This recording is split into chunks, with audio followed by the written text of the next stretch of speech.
जो मैं आपको बताने जा रहा हूं वो मेरी जिंदगी का सबसे डरावना और अकल्पनीय अनुभव था। कसम से आज भी जब याद करता हूं तो रोंगटे खड़े हो जाते हैं। यह घटना 2021 की सर्दियों की है, जब मैं अपने दोस्त राहुल के गांव में गया था। गांव पहाड़ों के बीच था, चारों ओर घना जंगल और बेहद शांत माहौल, मानो कोई वहां रहने के लिए बना ही ना हो। गांव के बाहर एक पुरानी हवेली थी जिसके बारे में गांव वालों का कहना था कि वहां कोई आत्मा रहती है। मुझे पहले ये सब कहानियां बकवास लगती थी, लेकिन उस रात जो हुआ उसने मेरी सोच बदल दी। अगर हिम्मत है तो उस हवेली के अंदर चलकर देख। चल भाई, देखते हैं क्या भूत वूत होते हैं। हम दोनों एक टॉर्च और मोबाइल कैमरा लेकर रात के 1 बजे हवेली में घुस गए। जैसे ही अंदर गए एक अजीब सी ठंडी लहर हमारे शरीर में दौड़ गई। हवेली के अंदर दीवारों पर अजीब अजीब आकृतियां बनी थीं, जैसे कोई नाखूनों से खरोंच कर लिख गया। अचानक दरवाजा अपने आप बंद हो गया। हम दोनों सन्न रह गए। शायद हवा होगी।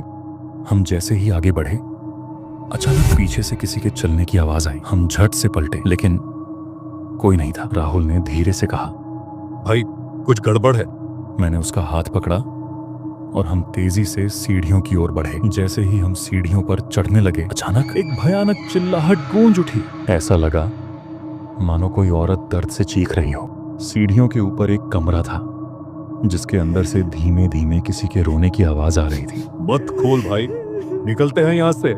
लेकिन मेरे हाथ खुद ब खुद दरवाजे की कुंडी पर चले गए, मानो किसी ने मुझे ऐसा करने के लिए मजबूर कर दिया हो। जैसे ही दरवाजा खुला अंदर एक औरत खड़ी थी, सफेद साड़ी में, मुंह नीचे झुका हुआ, बाल बिखरे हुए। हम दोनों जड़ हो गए और तभी उस औरत ने तेजी से अपना सिर ऊपर उठाया और कसम से भाई, उसका चेहरा इंसान का नहीं था। बिल्कुल काला, धसी हुई लाल आंखें, फटी हुई खाल, खून से सना चेहरा।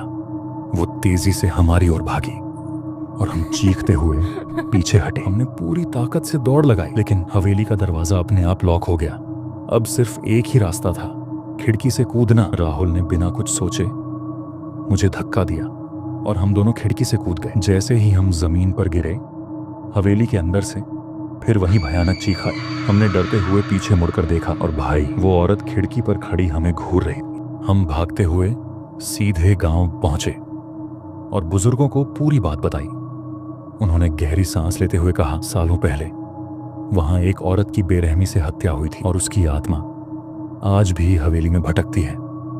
आज भी अगर कोई रात में उस हवेली में जाता है तो उसे वही चीखें और अजीब घटनाएं सुनाई देती हैं। भाई कसम से उस दिन के बाद से मैं कभी किसी भूतिया जगह पर जाने की हिम्मत नहीं कर पाया।